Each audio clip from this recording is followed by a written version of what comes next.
Good morning mga Lods. Kamusta ka? Okay ka pa ba? Kamusta yung feeling mo, yung emotion mo? Kamusta yung mental health mo? Kamusta yung physical situation mo? Kamusta yung mga binibitbin mo, dinadala mo? Kamusta yung buhay? Kamusta yung financial well-being mo? Kamusta lahat sa life mo?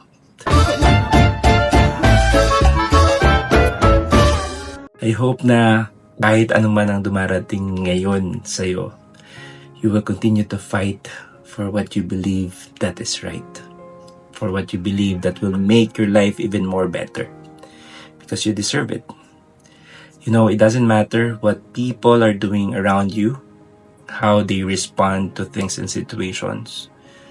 There are moments and times probably and possibly that you have actually talked to them and be concerned